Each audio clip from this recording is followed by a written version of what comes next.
نظر ثانی میں آئے تھے وہ واپس لینے کے لیے متفرق درخواست دائر کر دی ہے، یعنی کہ ایک اور درخواست اب آ گئی ہے کہ وہ جو درخواستیں ہم نے اس فیصلے کے خلاف نظر ثانی میں آئے تھے وہ اب ہم واپس لینا چاہتے ہیں، اس لیے عدالت ہماری یہ جو استدعا ہے اس کو منظور کرے اور ان نظر ثانی درخواستوں کو ہم اب جو ہے وہ واپس لینا چاہتے ہیں۔ درخواست میں مزید کیا کیا کہا گیا ہے وہ بھی میں آپ کے سامنے رکھتا چلوں۔ متفرق درخواست میں موقف اپنایا گیا کہ انٹیلیجنس بیورو فیصلے کے خلاف نظر ثانی کی درخواست واپس لینا چاہتا ہے۔ درخواست میں استدعا کی گئی کہ متفرق درخواست منظور کر کے نظر ثانی کی درخواست واپس لینے کی اجازت دی جائے۔ انٹیلیجنس بیورو اور پھر اسی طرح سے دیگر جو دو پیمرا بھی اور ان دونوں کا جو ہے وہ اس میں یہی موقف ہے کہ درخواست وہ واپس لینا چاہتے ہیں۔ کوئی اسپیسیفک یا کیٹیگوریکلی ریزن نہیں اس میں بتائی گئی کہ اصل وجہ کیا ہے کیوں ہم یہ جو درخواستیں ہیں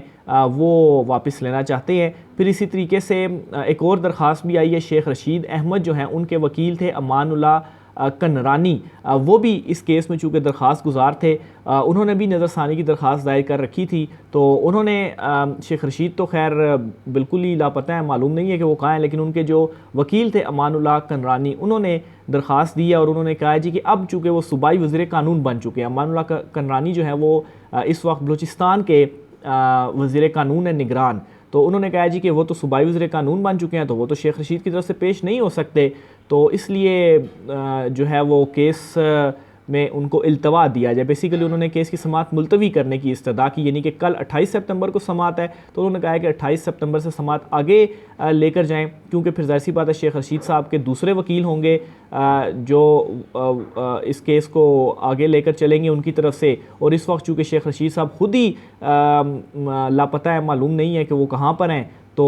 ان سے رابطہ بھی نہیں ہو سکتا، تو پھر اس وجہ سے وہ اس کیس کو کس طریقے سے آگے پرسیو کر سکتے ہیں۔ تو یہ ریزنز دینے کے بعد کہا گیا کہ 28 سپتمبر کو جو ہونے والی کیس کی سماعت ہے اس سماعت کو ملتوی کر دیا جائے۔ تو یہ سپریم کورٹ آف پاکستان سے کچھ اہم ترین تفصیلات تھیں فیض آباد دھرنا کیس کے حوالے سے۔ اس کے علاوہ چیف جسٹس قاضی فائز عیسیٰ ان کی جانب سے آج بھی جو مختلف مقدمات ہیں عوامی نوعیت کے وہ سنے گئے ہیں، اور بڑا ایک دلچسپ واقعہ بھی ہوا ہے وہ میں آپ کے سامنے رکھنا چاہوں گا۔ بیسیکلی دو کم سن بچیوں کی حوالگی کا ایک کیس تھا جو چیف جسٹس قاضی فائز عیسیٰ صاحب کے سامنے لگا، اور اس کیس میں جو والدین تھے دونوں کا یہ تھا کہ جو بچیاں ہیں وہ ان کے ساتھ رہنی چاہیے، والد کہتے تھے کہ ان کے پاس ہوں، والدہ کہتی تھی ان کے پاس ہوں، اور والد نے کہا جی کہ اس کی والدہ نائٹ ڈیوٹی کرتی ہیں تو بچیوں کی یہ ٹیک کیئر نہیں کر سکتی تو اس لیے بچیاں میرے پاس رہنی چاہیے، لیکن چیف جسٹس قاضی فائز عیسیٰ نے یہ اس کیس میں قرار دیا کہ شرعی طور پر بھی جو بچیاں ہیں وہ والدہ کے پاس ہی رہنی چاہیے، اور انہوں نے یہ ہدایت بھی کی کہ بلکہ حکم بھی دیا کہ بچیاں والدہ کے حوالے کی جائیں، اور ایک دن مقرر کیا سنڈے کا کہ صبح کوئی میرے خیال سے 10 یا 12 بجے سے لے کر شام 5 بجے تک اگر والد نے ملاقات کرنی ہے بچیوں سے تو وہ بچیوں سے ملاقات کر سکتا ہے، لیکن بچیاں رہیں گی ماں کے پاس ہی۔ یہ ایک فیصلہ چیف جسٹس قاضی فائز عیسیٰ کی جانب سے دیا گیا ہے، اور اس سے بھی اہم کچھ ریمارکس چیف جسٹس قاضی فائز عیسیٰ کی جانب سے دیے گئے ہیں، وہ بڑے امپورٹنٹ ہیں، وہ میں آپ کے سامنے رکھتا ہوں۔ اس میں چیف جسٹس صاحب نے یہ کہا کہ شریعت کے مطابق بچے ماں کے پاس رہتے ہیں، ہم صرف نام کے مسلمان رہ گئے ہیں، ہمارے کام مسلمانوں والے نہیں ہیں، صرف داڑھی رکھنے سے بندہ مسلمان نہیں ہوتا، عمل بھی ہونا چاہیے، نماز روزہ اور حج کرنا کافی نہیں، انسانیت اور اخلاق بھی لازم ہے، طلاق نہیں ہوئی والدین کی آپس میں ناراضگی بچوں کا مستقبل خراب کر دے گی۔ تو یہ انہوں نے اہم ریمارکس دیے۔ پھر اس دوران چیف جسٹس قاضی فائز عیسیٰ نے پوچھا بھی والد سے کہ کیا آپ کی یہ لو میرج تھی، تو والد نے کہا جی ہاں یہ ہماری کیا یہ آپ کی ارینج میرج تھی، تو والد نے کہا کہ نہیں ارینج نہیں تھی، لو میرج تھی، پسند کی شادی تھی۔ تو پھر اس پر چیف جسٹس قاضی فائز عیسیٰ نے کہا کہ خود محبت کی شادیاں کر لیتے ہیں پھر مسائل عدالت کے لیے بن جاتے ہیں۔ تو یہ بڑا ایک کیس تھا قاضی چیف جسٹس قاضی فائز عیسیٰ نے جو سنا، اور اس دوران جو جوڑا تھا اس کو جو جھاڑ ہے وہ چیف جسٹس کی جانب سے پلائی گئی کہ جو ہے وہ یہ جو مقدمے ہیں خود پہلے لو میرجز بھی کرتے ہیں اور پھر عدالتوں کے اوپر جو ہے وہ بوجھ بنتے ہیں۔ چیف جسٹس جسٹس اطہر من اللہ نے ایک کیس میں اضافی نوٹ جو ہے وہ جاری کیا ہے۔ بیسیکلی ججز کی تعیناتی کے حوالے سے ایک کیس تھا، یہ بھی بڑا امپورٹنٹ ہے، مختصر سا میں آپ کے سامنے رکھ دیتا ہوں یہ نوٹ کی بھی کچھ ڈیٹیلز، اور اس میں 2-1 سے فیصلہ آیا تھا۔ اور اس فیصلے میں جو دیگر 2 ججز تھے انہوں نے تو یہ کیا تھا کہ بیسیکلی اس کا جو مین اینگل ہے، مین پوائنٹ ہے، وہ یہ ہے کہ ججز کی جو تعیناتی ہے وہ سینئرٹی کے اصول کے تحت ہونی چاہیے یا میرٹ بیس کے اوپر ہونی چاہیے۔ تو اس پر ان 2 ججز نے ایک قرار جو ہے وہ اس میں دیا، جو میں نے ریڈ آؤٹ کیا، کہ صرف سینئرٹی کا جو رول ہے اس کے تحت بہت سارے ایسے قابل لوگ بھی ہوتے ہیں نیچے، یا میرٹ بھی ہوتا ہے، تو صرف سینئرٹی کی وجہ سے ان لوگوں کو بائی پاس نہیں کیا جا سکتا۔ مثال کے طور پر ایک بندہ ہے، وہ سینئر ہے لیکن اس کا جو جونیئر ہے اس کو بھی کافی عرصہ ہو چکا ہے اور وہ اس سے زیادہ قابل ہے۔ ضروری تو نہیں ہے کہ سینئرز جو ہیں وہی قابل ہوں، اور بیٹھے بیٹھے بھی لوگ سینئر ہو جاتے ہیں۔ تو یہ بیسیکلی اس میں یہ کہا گیا کہ ضروری نہیں ہے کہ سینئرٹی کی وجہ سے ہی جو تعیناتی ہے وہ ہونی چاہیے۔ تو بہرحال اس پر اختلافی نوٹ جسٹس اطہر من اللہ کی جانب سے لکھا گیا ہے، اور انہوں نے جو ہے وہ اس میں جو چیزیں کہی ہیں وہ کہتے ہیں جی کہ منمانے فیصلے سوابدید کا غیر منظم استعمال، سوابدیدی اختیار جو ہوتا ہے، عدلیہ کی آزادی کو ختم کرتا ہے۔ کمیشن میرٹ کی بنیاد پر اصولوں کے مطابق نامزدگیوں میں ناکام رہا ہے۔ سپریم کورٹ نے سنگین غداری کی کارروائیوں کی بار بار توثیق کی۔ آمروں کو آئین کی دفعات کے ساتھ چھیڑ چھاڑ کرنے کی اجازت دی۔ آمرانہ حکومتوں کے تحت حکمرانی سپریم کورٹ کے تعاون کے بغیر ممکن نہیں تھی۔ تو یہ بیسیکلی انہوں نے مزید بھی اختلاف کیا، لیکن یہ جو انہوں نے بیچ میں کچھ باتیں کہی ہیں یہ بڑی امپورٹنٹ تھی جو کہ اس فیصلے میں کہا گیا۔ پھر وہ کہتے ہیں کہ آئین کے آرٹیکل 62(1)(f) کے تحت اس عدالت نے 3 منتخب وزرائے اعظم کو متعدد عوامی نمائندوں کو تاحیات نااہل کیا۔ پشاور میں 6 نئے ججز کے نام تجویز کیے گئے۔ جوڈیشل کمیشن نے 3 وکلاء کے نام ججز کے لیے منظوری دی اور 3 ایڈیشنل سیشن جج کے نام مسترد کیے۔ تو بہرحال اس فیصلے کا جو ایک مین امپورٹنٹ پوائنٹ تھا، کیونکہ فیصلہ تو اس حوالے سے آیا لیکن بیچ میں یہ جو 2-3 لائنیں چیف جسٹس اطہر من اللہ کی جانب سے ایڈ اپ کی گئی ہیں، یہ میں آپ کے ساتھ شیئر کرنا چاہتا تھا۔ چیف جسٹس اطہر من اللہ میرے منہ سے اس لیے بار بار نکل رہا ہے کیونکہ کافی عرصہ میں ہائی کورٹ کور کرتا رہا ہوں، تو ہائی کورٹ میں چونکہ یہ چیف جسٹس تھے اور پھر اس کے بعد میں سپریم کورٹ میں جو ہے وہ میں آ گیا، اور پھر جسٹس اطہر من اللہ جو ہے وہ بھی سپریم کورٹ میں تعینات ہو گئے، تو اس لیے ان کا جب بھی ذکر ہوتا ہے تو وہ منہ سے وہی ایک جو پرانی روٹین منہ میں بیٹھی ہوتی ہے، تو بار بار چیف جسٹس جو ہے وہ منہ سے نکل جاتا ہے۔ تو بہرحال یہ سپریم کورٹ آف پاکستان سے کچھ اہم ترین اپڈیٹس تھیں۔ عمران خان صاحب کو اڈیالہ جیل منتقل کر دیا گیا ہے، اور ان کا جو ہے وہ سخت سیکیورٹی میں اڈیالہ جیل ان کو منتقل کیا گیا۔ اور اہم بات یہ ہے کہ کریک ڈاؤن اور گرفتاریوں کے باوجود بھی عمران خان صاحب کا استقبال کرنے کے لیے، عمران خان صاحب سے ملنے کے لیے اور ان کے اوپر پھول نچھاور کرنے کے لیے وہاں پر لوگوں کی جو تعداد تھی اڈیالہ جیل یا رستے میں وہ موجود تھے، اور پھول بھی ان کی جو گاڑی تھی کے اوپر جو ہے وہ پھینکے گئے۔ سمجھا یہ جا رہا تھا کہ اتنے کریک ڈاؤن کے بعد، کیونکہ کوئی جھنڈا بھی اگر پاکستان تحریک انصاف کا لے کر نکلے یا گاڑی پر لگائے تو اس کو بھی پکڑ لیا جاتا تھا، یہاں تک جو چیزیں ہیں وہ رپورٹ ہوئیں۔ تو سمجھا یہ جا رہا تھا کہ بس عمران خان صاحب کو اگر شفٹ کریں گے تو لوگ اس طرح سے نہیں آئیں گے، لیکن حیران کن طور پر ویڈیوز بھی سوشل میڈیا پر وائرل جو ہے وہ اس حوالے سے ہو رہی ہیں، لیکن لوگ آئے اور عمران خان صاحب کی ایک جھلک دیکھنے کے لیے بھی، اور ظاہر سی بات ہے وہ گاڑی کے اندر تھے تو دیکھ تو نہیں پائے ہوں گے، لیکن یہ ہے کہ ایٹ لیسٹ جو ان کے ایموشنز ہیں اس کا اظہار انہوں نے کیا، اور جو پھول وغیرہ تھے وہ عمران خان صاحب کی جو گاڑی تھی اس کے اوپر انہوں نے نچھاور جو ہے وہ کیے۔ تو اس سے آپ انڈرسٹینڈ کر سکتے ہیں کہ جو فرسٹریشن ہے دوسری سائڈ کے اوپر مخالفین ہیں جو عمران خان کے، ان کی فرسٹریشن کا عالم کیا ہے، اور وہ کیوں فرسٹریٹ نہ ہوں کہ اتنا سب کچھ ہونے کے باوجود بھی لوگ عمران خان صاحب کا جو ساتھ ہے وہ بالکل بھی نہیں چھوڑ رہے۔ اور دوسرا میری دانش کے مطابق، میری انڈرسٹینڈنگ کے مطابق عمران خان صاحب کو اڈیالہ جیل اس وجہ سے لایا گیا ہے، جو ایک ممکنہ ریزن میرے ذہن میں آتی ہے وہ یہ ہے کہ عمران خان صاحب کے اگینسٹ جو سائفر کا مقدمہ چل رہا ہے وہ تھوڑا سلو چل رہا ہے، تو شاید عمران خان صاحب کے اوپر مزید پریشر بڑھانے کے لیے، دباؤ بڑھانے کے لیے، کیونکہ ابھی تک عمران خان صاحب ڈٹا ہوا ہے، وہ بالکل ڈیل کرنے کے لیے تیار نہیں ہے، اور اڈیالہ جیل میں یہ ہوگا کہ شاہ محمود قریشی صاحب بھی موجود ہیں، عمران خان صاحب بھی موجود ہوں گے، تو مقدمہ جو ہے وہ زیادہ تیزی سے یہاں پر ٹرائل چل سکتا ہے،